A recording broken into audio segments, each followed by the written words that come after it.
to smell now, close enough to kill. The pH is a statue, holding back the thrill.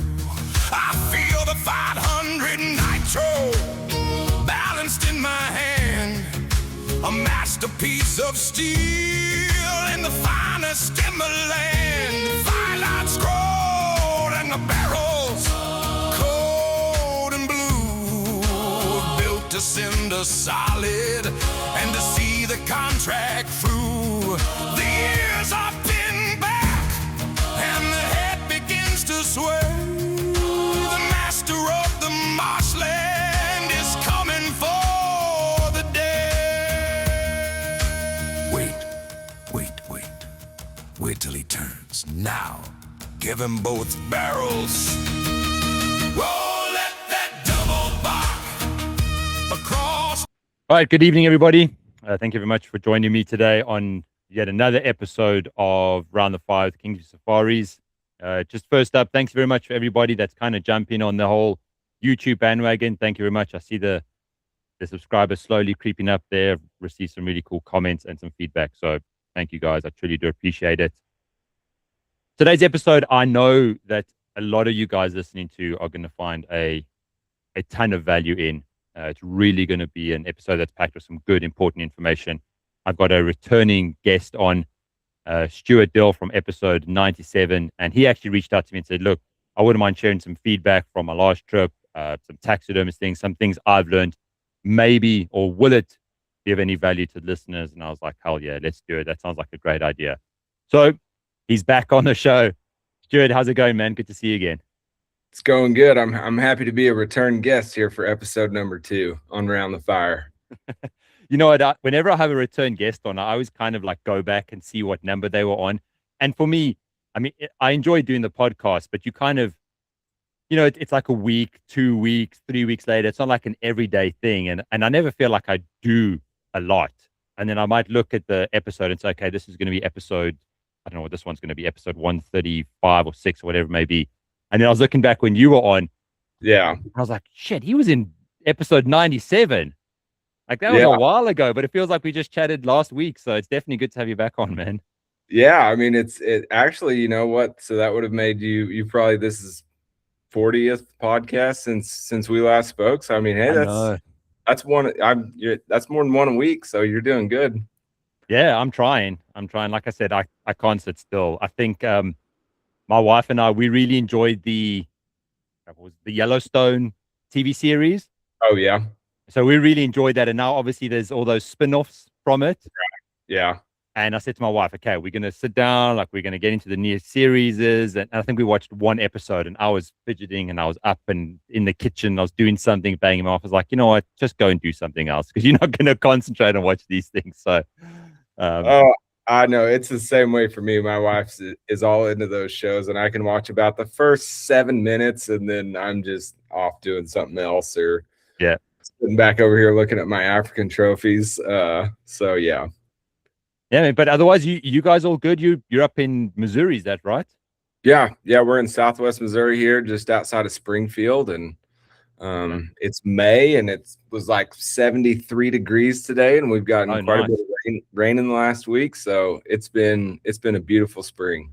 Okay, you guys finally easing out of a bit of winter weather there. Yeah, you know, and actually our winter wasn't bad. It didn't get real cold. It was just seemed like when it started to transition to spring, it was going back and forth from spring to winter. It just never was real severe. It just never really got it in gear on the spring side.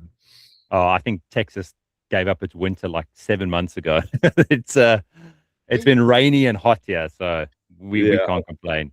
Well, but, Texas only has 2 seasons, and that's hot and hotter.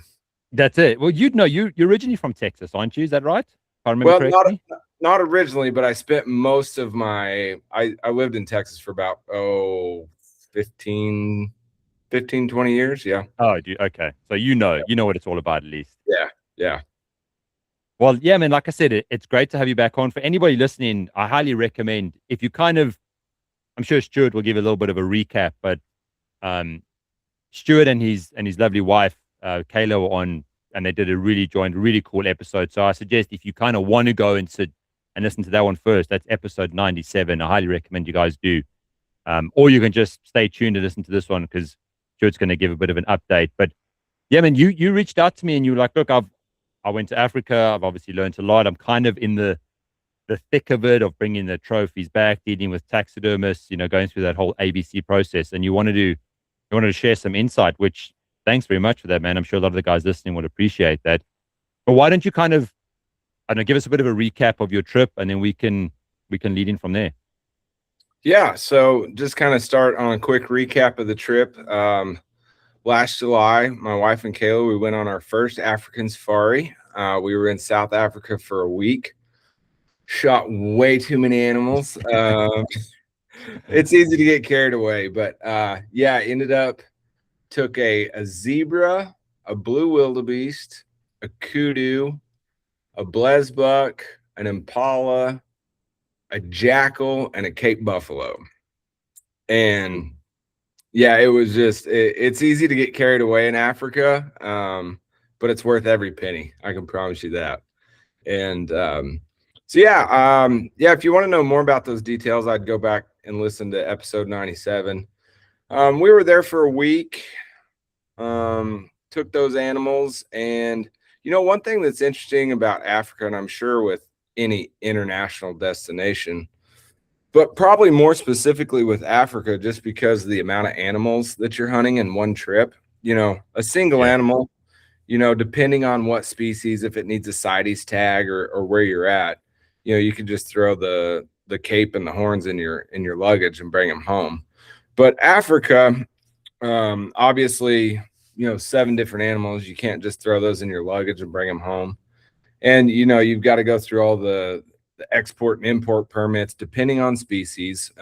Thankfully, nothing I had required a CITES permit or any quarantine time when it got to the States. And that's one thing to think about, pigs, the bush pig or the warthog, there's potential that the customs could hold those in a quarantine period when you come home. So I think there's a lot of logistical things when it goes into the after the hunt from Africa, that I kind of want to share my side of it. Because like I said, I went last July. It's May 26th here, and I have everything home. All the taxidermy's finished and it's in my house, and I'm getting to enjoy it. And there was a guy that I work with at the sale barn that went to Africa just a few months ago, and I was talking to him about his stuff when he got home, and they were having everything done over there. And he came up to me a couple weeks ago and said that they told him it was going to be 2 years before they got their stuff home. And it's like, man, like that's a long time to wait. And reading stuff on Facebook and some other websites and stuff, that 2 to 3 year waiting period is not uncommon. Yeah. And I mean, it'd be one thing if it was going to save you like 80% of what you would spend doing it the way I did. But in all actuality, it doesn't really save you any money, if much. The savings isn't enough to justify the time in my mind. Yeah. So those are just some of the things that I kind of wanted to go over with you and kind of let some people in on some tips and tricks. Yeah. And before we kind of, really dive into that, because it's absolutely invaluable information. I just want to ask you, because from the outfitter side, from the PH side, you obviously you're planning for the arrival of the hunter, and you making sure that the animals that they want are available. You making sure the accommodation, maybe there's non-hunting activities, whatever it may be. You're planning all of those types of things. And look, I had a taxidermist that I recommended to a lot of my clients. He was a hell of a nice guy, good friend, but that was his business. He was like the next part. And then I'm sure he felt the same when it came to the shipping and logistics. So if you want to kind of look at it, there's 3 different sections. There's the outfitter PH side, then there's the taxidermy side, and there's the logistics side. 3 different sections for us. But for you guys, it's all the same. It's all part of your trip. And I know what it's like. I've had some guys that have contacted me through the podcast and said, look, John, I'm planning a trip, and what should I pack? Should I choose this animal? Should I choose that animal? What are the flights like? What's the weather like? They ask these types of questions, and alrighty, so everybody's excited for their trip. But how much are you guys, and maybe you can answer this yourself, how much are you looking past that trip and starting to say, okay, what are the logistics? Should I be phoning a taxidermist ahead? Should I be finding out who my shipper is? Did you kind of think about those things before your trip? Or was it just a case of like, I want to go there, I want to hunt these animals and worry about that later? Yeah, so I mean, kind of from my perspective, kind of break it down into 3 periods too. You get the safari booked, Mhm. and then, I booked all the flights and everything myself. So I mean, you get the safari booked, and then you're booking the flights, and then you start thinking about the logistics afterwards. And there's a couple websites and Facebook pages out there that have a lot of information on Africa. And Yeah. Yeah. so I was looking at the taxidermy and getting some stuff home.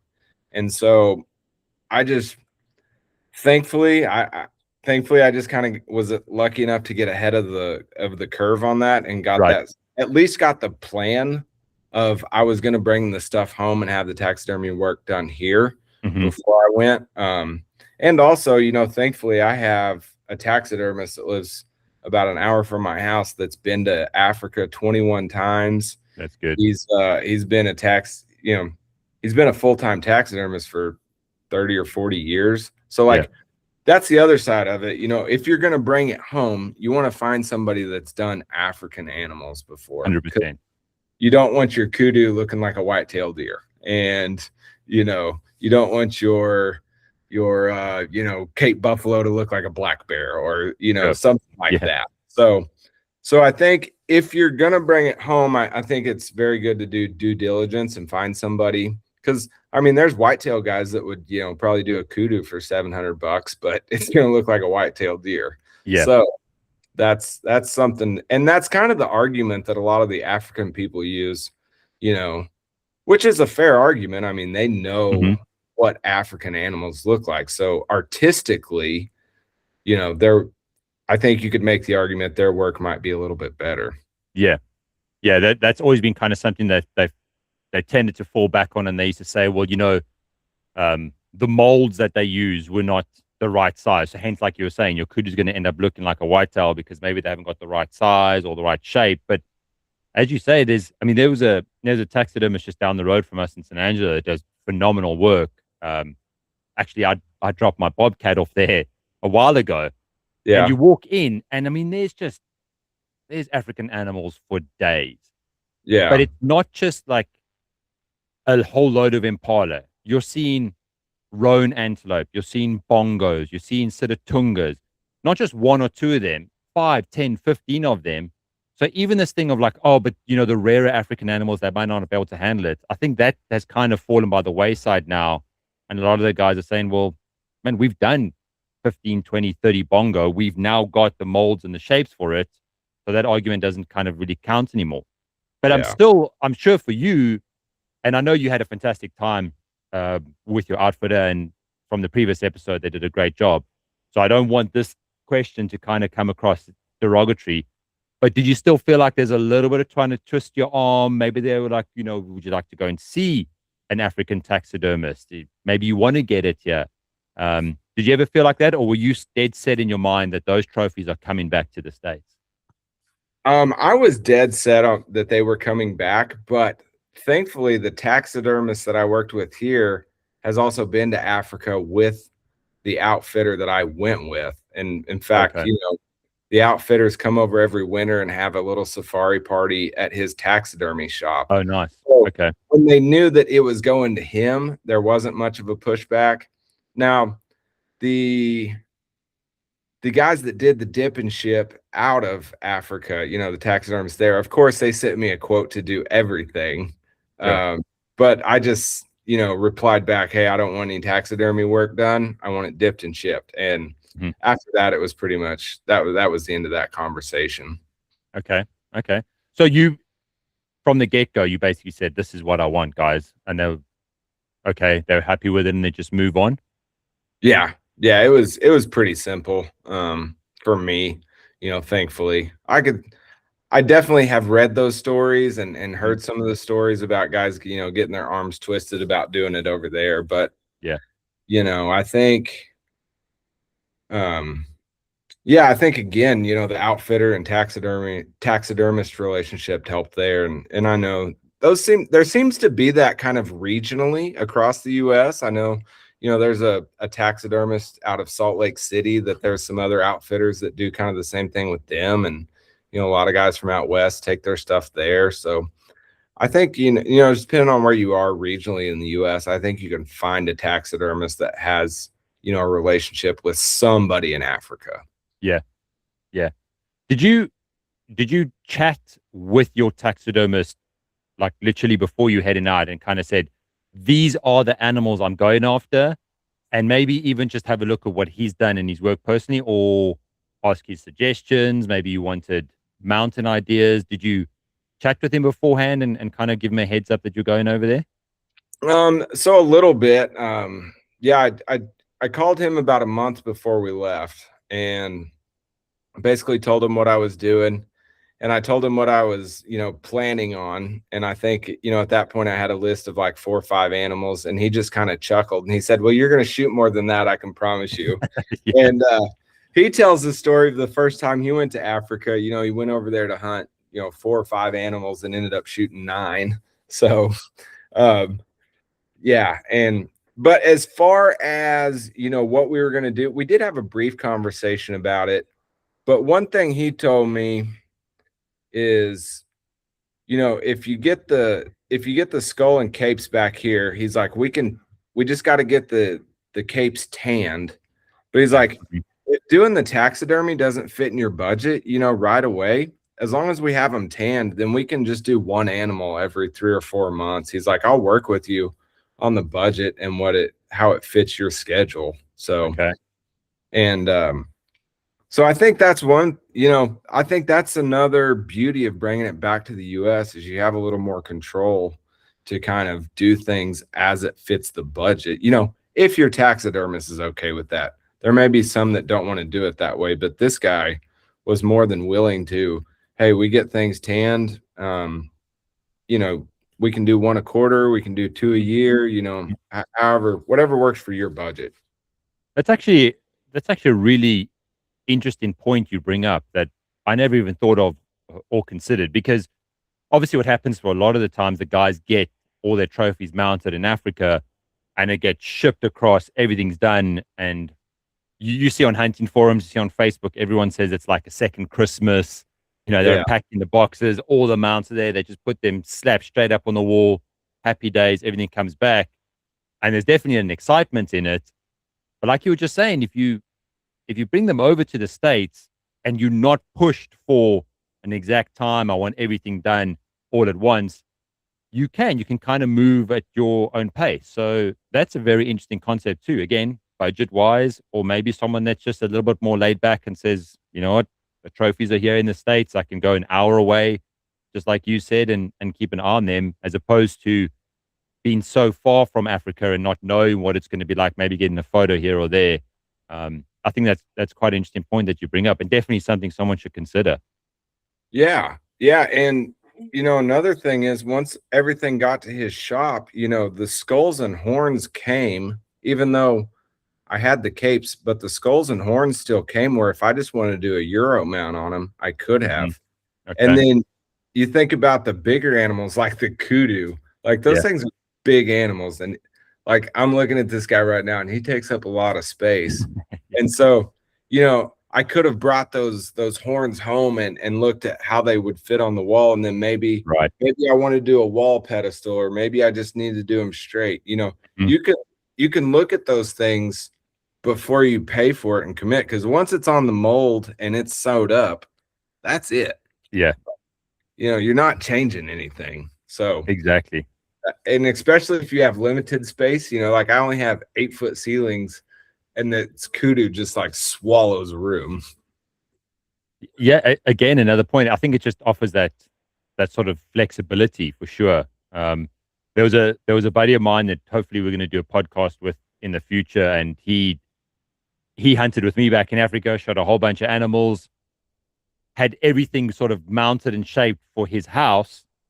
And then he added on a trophy room. And when we took them into the trophy room, it's amazing just having an animal with like a quarter head turn or just a head down. You try and put that in a different room and it completely changes everything, doesn't it? It's like a Oh, yeah. whole new type of aspect. And you think, oh man, it doesn't work in this room because it was meant for the other one. So like you said, you bring it home, you put those horns up, you can kind of check and see, make sure everything fits. Hey everybody, I hope you're enjoying the episode. Please excuse me while I interrupt it for just a quick 2 seconds. Now, for regular listeners of the podcast, you'll know that for well over 14 years, I was a hunting outfitter down in the Eastern Cape. I absolutely love that province. I wrote the song Eastern Cape Eden because I just wanted to try and portray how incredible that province is. The array in the landscape, the vegetation, the animals, the terrain, the people. It's got absolutely everything. It really is a paradise on earth.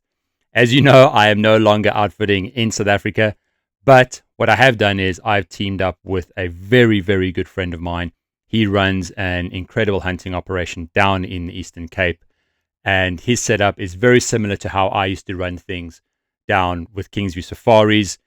Very small, very personable, fantastic access to some of the incredible concessions of the Eastern Cape, a nice array of animals, and really he does offer such an incredible experience. I've had a few guests on that I have referred to my buddy. They've come back and we've done a podcast episode so you can actually hear for yourself first-hand experiences of the guys that went out there, and they just had an absolutely fantastic time.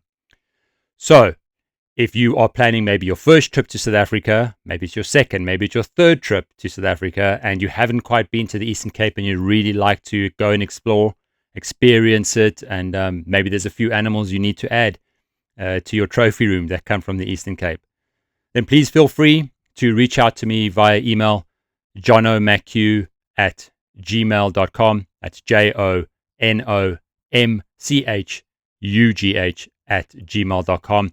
I'm more than happy to answer any questions, and I'm certainly happy to point you in the direction of my good friend, and I know he'll be more than happy to expand on any details, any other questions you may have for him. If you've already got your trip booked up, that's all cool. Even if you want to maybe ask some questions, maybe I can give you some advice, some tips, some pointers, anything like that, I'm happy to do so too. You can send me an email. I'll respond maybe with my cell phone number, and we can have a lekker chat on the phone. And I'm always interested to talk about hunting and help you guys out in the right direction. So yeah, anybody that's thinking about the Eastern Cape, please get a hold of me, and I'll most certainly point you to somebody that can give you an absolutely incredible experience. Okay, let's get back to that episode. Oh yeah, absolutely. Tell me again about the timeline, because I think I kind of might have skipped over it, and it's an important aspect, because I know we were talking about this before we hit record. Just give the guys a repeat again of the month that you went and sort of the process of the dip pack, how long they were on shipping until they actually got to you or your taxidermist. Yeah, so our safari was in July. I think we left the 10th of July, so we were there that week. Got home, and then everything was dipped and shipped and in the United States January 5th, I think, is when it landed in Chicago. And then it got to the taxidermist. So from Chicago, they sent the hides to the tannery, and then they sent the horns and skulls to the taxidermist. So I actually had like my Cape Buffalo skull. Like I was able to see everything and put my hands on it by February 1st. So we're talking kind of 7-8 months after the hunt, around there? Yeah, okay. 7 to 8 months. Everything was in the United States and in the process of getting tanned. And then now we're May 26th, and I have everything home, and I've had everything but the zebra rug home for a month now. So I mean, we're 10 months past the safari and everything's here. So even at the tannery, I mean, that timeline you were pretty happy with it. It went pretty standard.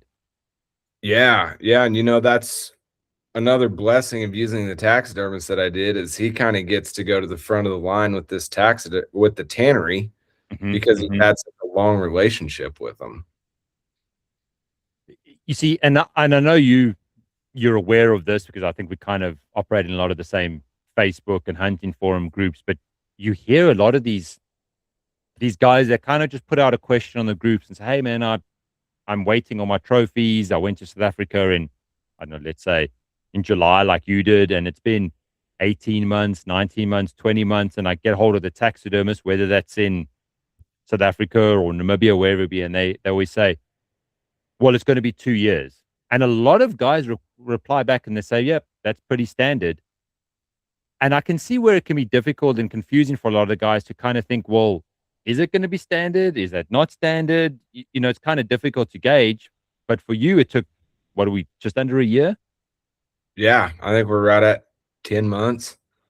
And why do you think that is? Why do you think that there's so much of a delay? I know I said just before we hit record that a lot of the guys were using COVID as the main reason, but surely, you know, almost 6 years on, that excuse is kind of falling away. So in your opinion, what do you think maybe the reason is?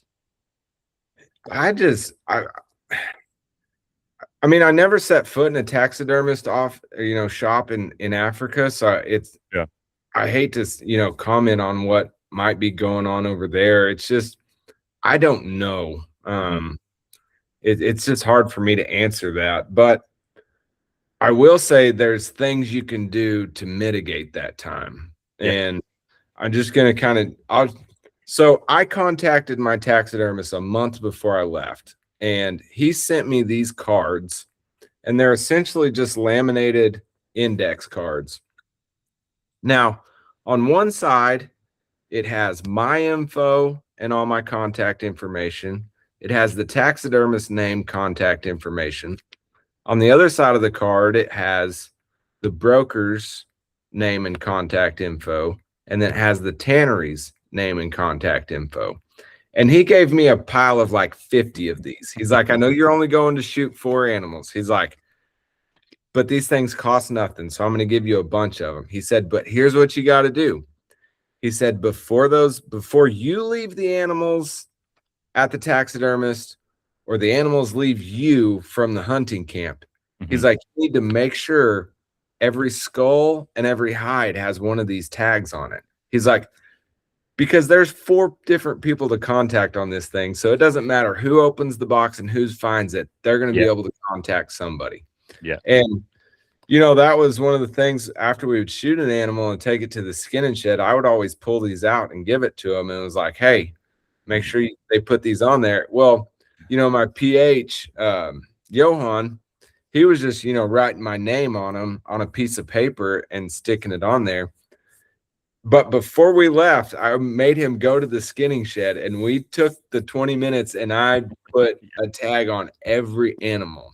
So those tags made a difference.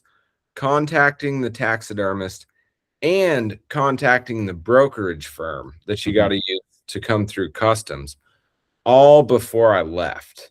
So a little bit of this pre-work that I think if you do beforehand, it pays off dividends after the hunt, and it helps ease a little bit of the confusion, because this was my first trip too. So I didn't really know anything, but I knew I wanted to make these contacts because I had an idea of what I wanted to do, bring it home. Yeah. But I was just trying to make sure that I wasn't missing anything.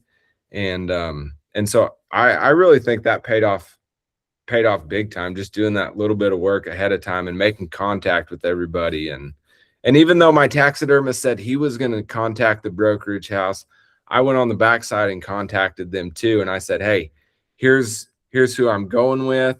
Here's where it's going. Here's all my contact information. So it really made everything after the hunt pretty seamless. I'm going to give you a little industry insight into those cards. And I'm sure that a lot of PHs and outfitters listening to this are going to be nodding to what I'm about to say here. But those fucking little cards, I hated those things. Oh man. And you know what? They work. They're good. It's a good system. Everything you said, 100%. But man, we used to get some people coming up, and like you said, you got a stack of like 150, 200 of these things. And so I'm obviously kind of joking here, but the reason why we always used to find them a bit of a pain was because we always had a system, our system on tagging. Like we knew what worked, what didn't work. We knew what what do you guys call them? We call them Kokies. You guys call them those black Sharpies. marker pens, Sharpies. There we go. Sorry. Like we knew what Sharpies work, ones that don't rub off in the salt, what plastics work, what don't. And you'd get like a client that would come out and maybe, let's say, for example, he was using another taxidermist, and they would send sometimes, I kid you not, pieces of paper with the details written on it. And you tag the skin and you put it under the salt, and about 2 days later you come and you pull it out, and there's just this soggy little like a label attached to it. Yeah. And a lot of the times my office back in South Africa, before we left, if I pulled out my drawer next to my office, I had stacks of just different colored cards of all these details and everything. But what we used to do was, so we had our system. Obviously, you want to make sure the client gets their animals and their trophies, and you do it. But like you said, the day the taxidermist picks it up or the day that the client leaves, we did it with the hunters. Like, Yeah. here's your card, because they are fantastic. Like you said, they've got 3 different contacts on, they're laminated, they work. By that time, it's out the salt, it's out the moisture. And even those, it sounds so silly. And I'm sorry for the guys that have probably been like, honestly, how can a card make a difference? But it does, especially when you've got trackers and skinners that have been doing their thing for so long. You do something so simple like changing the tag, it completely throws them out of sync. It really does. So what we did was, like with you, we'd always get the guys in on the last day. A lot of the times that was their opportunity to maybe give the trackers a bit of a tip, a gift, whatever it was, and we'd lay the trophies out and we'd tag it with them. So then they could say, all right, everything is here, and we could do it. But I've had a couple of people that were saying, hey, put my tag on there. I don't see my tag on that one. You guys are going to do it. And you're like, chill, we've got our system going here. Yeah. So those cards, they always make me laugh. But yes, it's good advice that you give. Get those cards, all the details you want. And on the final day, I always recommend everybody get into the salt shed, double check your trophies, not just for the tagging, but you want to make sure that they're salted properly. You want to make sure that they haven't forgotten a skin or anything like that. So, very good advice. Yeah, I think so. And one thing I just thought of this, but the brokerage firm that you got to use to come through customs in the US, this is one of the big things I see on the internet regarding African hunting. But somebody will inevitably post on there. I see these posts a lot, but they'll be like, oh, I went to South Africa 2 months ago. I shot this animal, and this animal. Who are you guys using to import your animals? And it's like, man, because it depends on where you're at in the US. I know there's one that a lot of people use in Houston. I don't know the name of it, but then the one I used was in Chicago, depending on where you're at.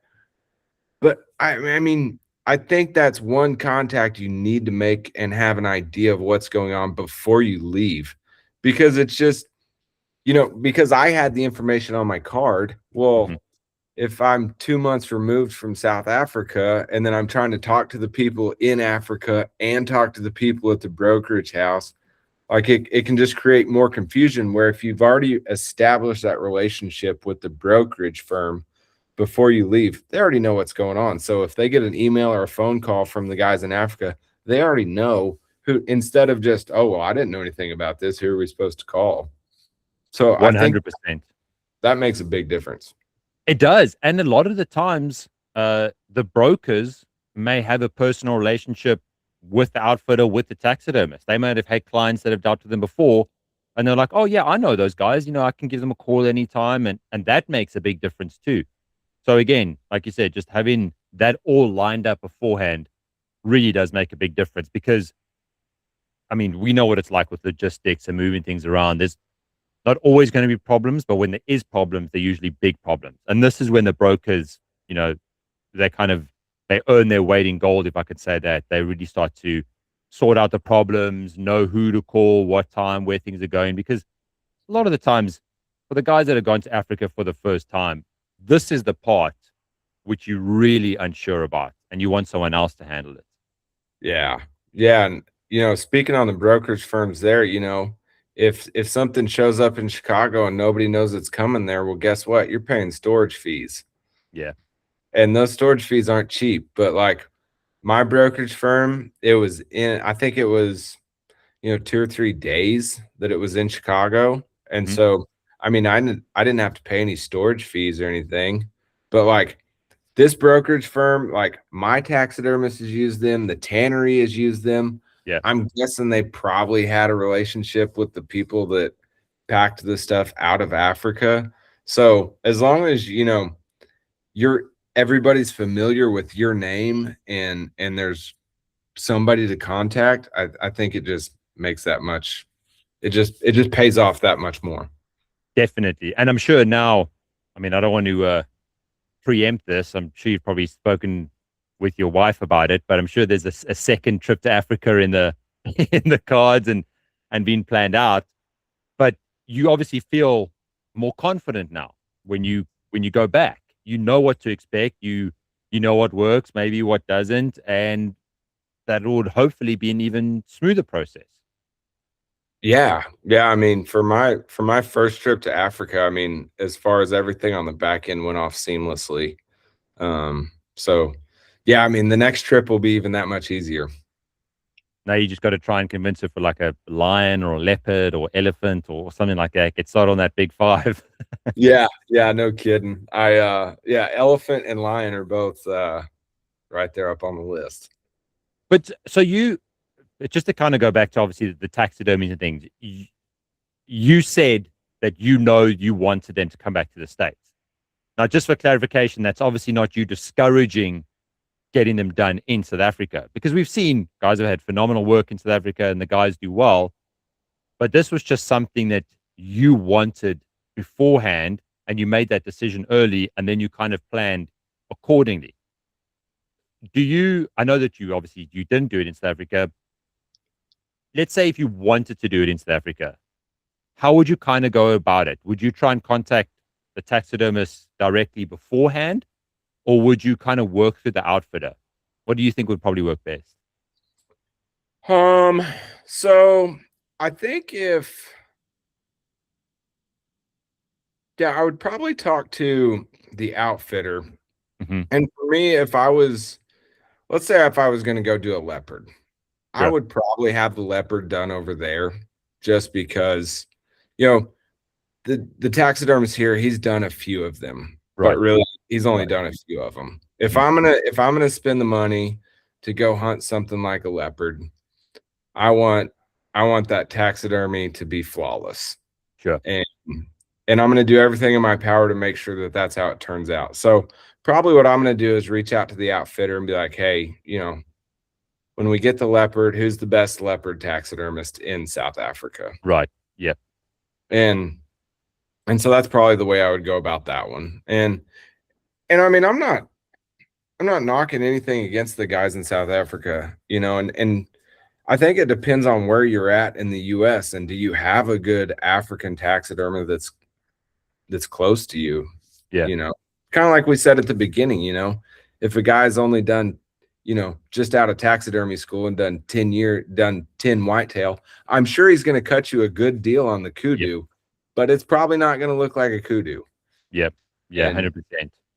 and so, yeah, I think if I was going to do it in South Africa, I would probably reach through the outfitter and find out, because I think for me, it would be a specific animal, like, hey, who's the best at this animal, Right. or Yep.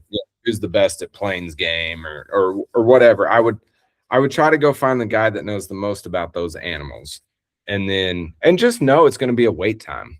And Yep. so, but maybe you could reach out to the taxidermist beforehand in South Africa and be like, hey, here's what I'm coming to do. Here's who I'm going hunting with. Mhm. What's your wait time? And maybe, maybe if you reached out beforehand and got a game plan together, they could go ahead and open up a spot in their books or keep a spot in their books open. Yes. So that when yours comes in, you kind of get to move ahead of the line instead of just getting put at the back of the warehouse. And And actually going to visit the taxidermist, how important do you think that is, especially in South Africa? Yeah, if I was gonna do like a leopard and have it done over there, I would absolutely wanna go Yeah. meet with them. Yeah, I think that's very important. I know some guys, they understand how important it is, but they kind of think, well, it's just a day wasted of hunting. I'd rather be out hunting. I'm sure everything looks good. I've seen some photos, I've seen some reviews, but still, though, it's kind of, I was talking about when I dropped my bobcat off at the taxidermist here, and there was some incredible animals, and you might look at one particular animal that jumps out at you, and you think, it just doesn't seem right. Yeah. But for that person, for that taxidermy, it's all absolutely perfect. So it's just that one little preference when you can go and visit a place will be decided about whether you get them there or not. I think that's very important. I know I always encouraged whoever my hunters chose to have their taxidermy done. I was like, go there, because it's not just the fact of seeing the work. You get to meet the ladies that are going to be answering your emails. You get to actually meet the guys that are doing your work. They give you a little bit more information about the logistics side of things. There's more than just looking at an animal and saying, oh, that's cool, I'd like it done like that.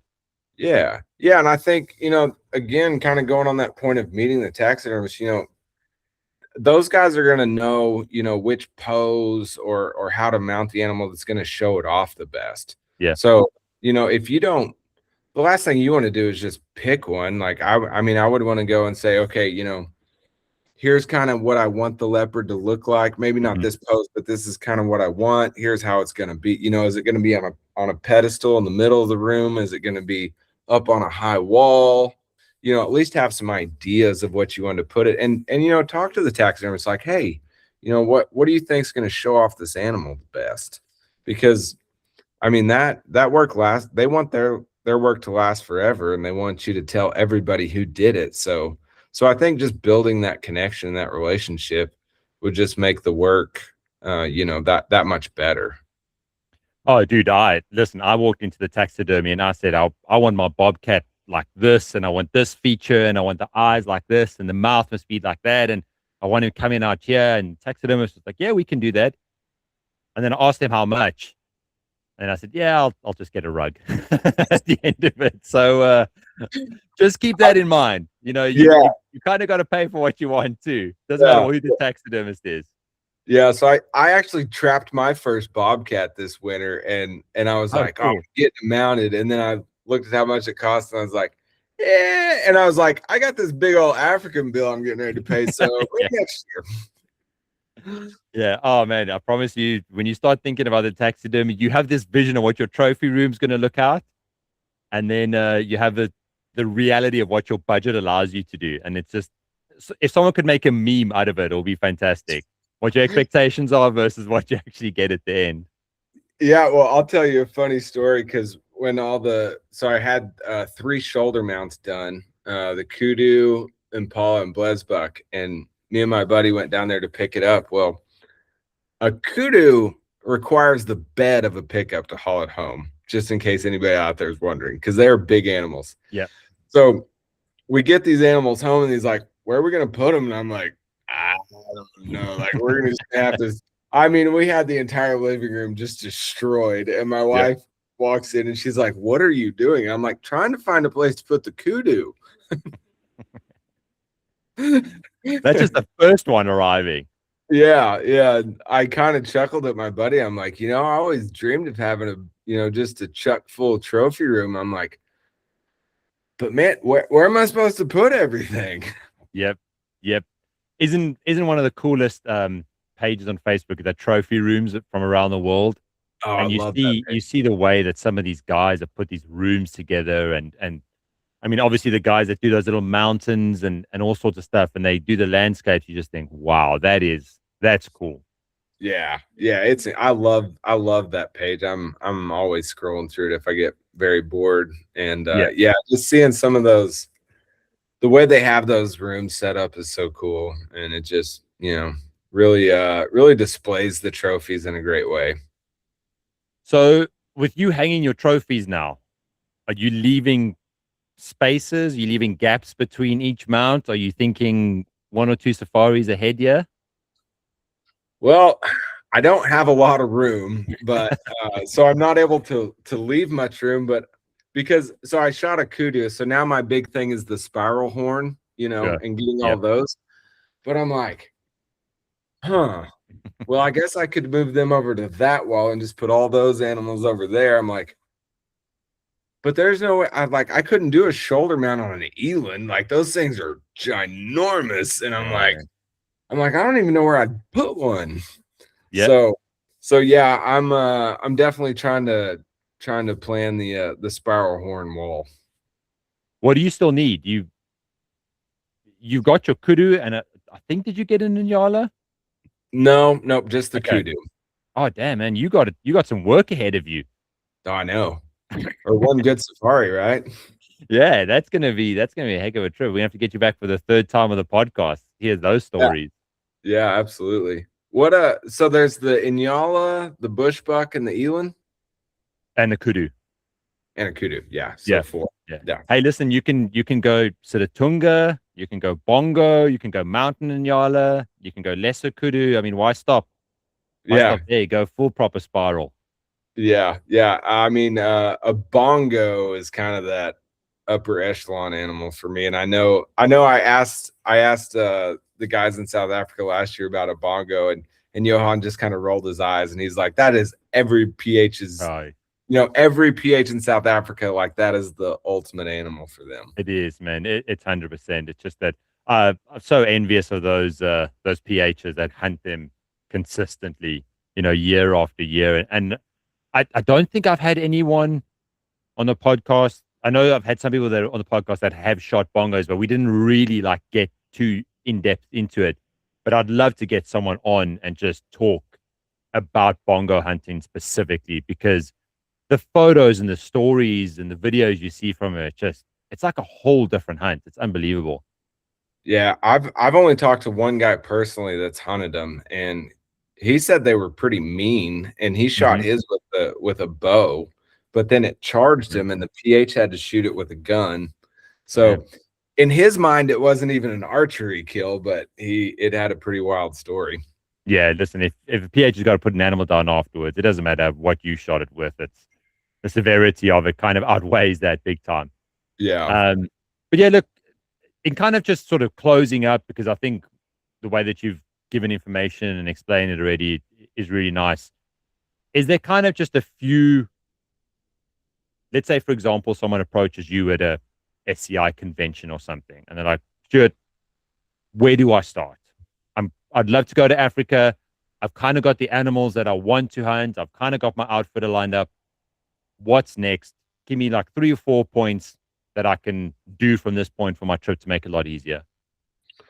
Yeah, so I think, let's just start from the perspective that you already have your outfitter picked out, Sure.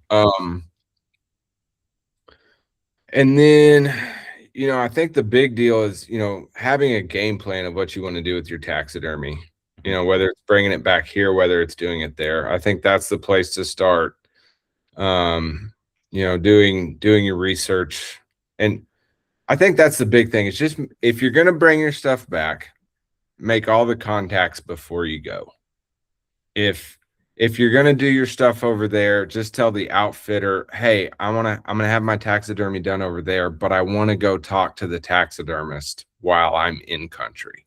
Sure. So I think those are probably the two big points, as far as the post hunt stuff goes. Either make your contacts here before you leave, or make your contacts there before you leave.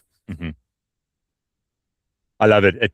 I mean, it's something that I've been banging my head against the wall for ages. It's just, if you just put that research and time in before you get over there, it makes a massive difference going forward. And I've read a lot of reports, I've seen a lot of posts on social media where someone may have a legitimate complaint, but if you kind of read the line between the lines, you can think, did you really do enough research beforehand? And I think it makes a world of difference. So like you said, just put in that effort, make those contacts before you go over there is going to help a hell of a lot. Yeah, and it's kind of like the guys that are asking questions after they get home, and it's like, I mean, a lot of that could have been avoided. Yeah, I guess exactly. probably could have been avoided. I mean, I don't know for sure, but so from an outfitter's perspective, like how frustrating it is to get like an angry email or something from a client, 6 months or a year later because of taxidermy. Like that's got to be super frustrating. It is, especially if it's the taxidermist you recommended. Like I said, the taxidermy that I recommended when I was outfitting there, hell of a nice operation. Everyone was incredible. I knew personally that they were doing the best that they could, that the trophies were looked after. I mean, genuinely, just the nicest bunch of people ever. But what would always happen is maybe something in their industry, okay, there was kind of around COVID time, but I want to put that aside. I don't want to make that as an excuse. But you never know if maybe the client had agreed to send it on a ship. And for whatever reason, I don't know, the ship broke down and needed a part, the captain got fired, whatever. But that could be a reason for the delay. And somehow that would always come back to the outfitter being asked, why is there delay? So now what you don't want to do is you don't want to speak on behalf of the taxidermy because you might not know all the details of it, but you also recommended your client to the taxidermist. Right. So you kind of always caught in that rock and a hard place. Look, don't get me wrong. When I recommended a taxidermist and the hunter sent his trophies to a different taxidermy and there was problems there, I was like, sorry, bud, you're on your own. Yeah, unlucky. No, Joe, I always try to help wherever I could. But in saying that, you're like, look, I recommended these people for a reason. I don't know that taxidermist, so I cannot help you. Yeah. And there was a lot of times where if there was an issue, I'd be on the phone to my buddy and I'd say, I've just got an email from the hunter, from the client. They're asking this X and Y. What's the reason? And they would give me the reason, and I might say, okay, can I relay that to them? And I'll CC you in the email just so we're all on board. And they'll be like, yeah, cool, go for it. Or they might say, just hold off for a day or two. We're busy talking to the logistics guy. We're trying to make a plan. We will get back to him. So it is always difficult as an outfitter, but I guarantee you're always going to get that email that's going to be like, how long is my taxidermy going to take? Well, and I think that's a good point that we should touch on right there. Like if you're going to do the stuff in South Africa, use who the outfitter recommends. So there is that extra level of contact there. Yeah. Yeah. I mean, there was a time where, and this was 100% a stuff up on our side. I think I spoke about it in a previous episode. We went to go and hunt. I can't remember what the animal was. Let's say it was like a white springbuck, something completely random. And we used other skinners. They didn't skin it properly. They didn't salt properly.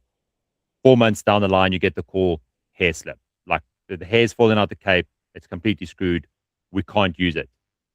This is them using another taxidermist. I would phone my taxidermy that I recommended. Hey guys, have you got a spare white springbuck cape? They would say yes, help you out, that type of stuff.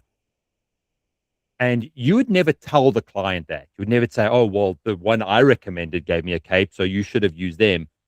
But what happens is that builds my trust to know that in future, if ever I recommend a client to that taxidermist, they're going to look after them. We've already got that relationship. But you can't get that across to every hunter. You can't explain that to them, and because then you just feel like you're trying to push them onto the taxidermy for that reason. Right. So it's very, very difficult to kind of say, I recommend these guys. You kind of just have to trust my recommendation. Right. And I get it. I can see why some people might be like, well, I don't want to use your taxidermist. And you say that's fine.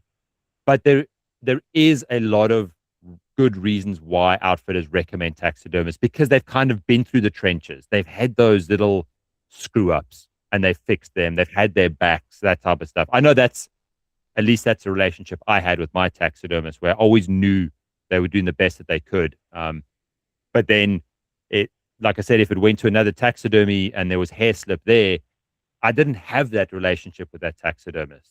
I didn't have that trust in them that they would sort it out. So as an outfitter, you're kind of left in the dark and you feel really bad because you still you got a good relationship with your client, with your hunter, but there's only so far an outfitter can go in that taxidermy logistics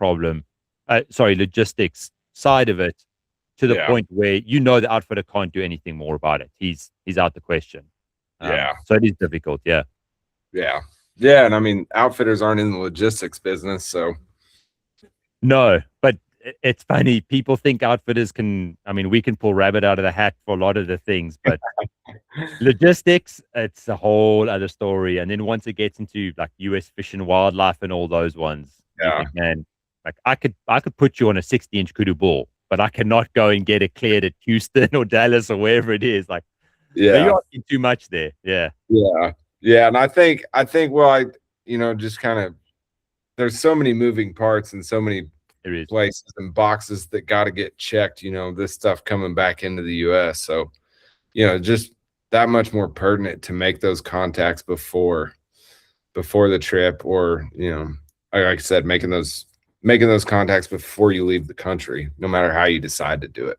Yeah, and this is why when you contacted me and said you want to chat about this, I thought it was such a fantastic idea, because hopefully someone listening to this is now going to start thinking with their trip coming up, okay, I need to look at taxidermies, I need to look at logistics, that type of stuff. And again, thanks very much for kind of reaching out to me and putting together. I think these types of chats just offer these little nuggets that people can pick up on and appreciate it. If somebody maybe did want to reach out to you and find out who your taxidermist is or the process, can they do that? Can they get in touch with you? Absolutely. Yeah. If somebody reaches out to you, you have all my contact information, and, if you need a taxidermist, I'm more than happy to, get you in contact with the guy that lives here in Springfield, Missouri. So yeah, I'd be more than willing to help anybody that has any questions about this stuff specifically. Cool, man. Happy days. So yeah, you heard it from Stuart. If anybody wants to get a hold of him or find out more information, just drop me a message and I'll happily pass you on to him. And you heard it from himself. He's happy to answer any questions, some details. And yeah, man, we're gonna have to, if you go back to Africa again, we're gonna have to get you on the podcast for round 3. Yeah, absolutely. I guess if you want to do a bongo podcast, let's just go hunt some bongo and then we'll come back and chat about it. Cool. As long as you pay for it, I'm there. I got the flights. Yeah, you keep coming back. I'm gonna have to put a seat next to me. Yeah, you're gonna be a co-host on the podcast. You bet. Cool, dude. Well, thank you very much for this. I really appreciate it, and I'm sure everybody listening does too. And say hi to your beautiful wife for us. I know we had a great time chatting to her too, and I hope everything's going good with her and her horses. Oh yeah, yep. She's actually in Texas right now riding horses. So she is. Yeah. Cool, man. Yep. Well, Stu, thanks very much again, and it was great having you on the podcast. Thank you.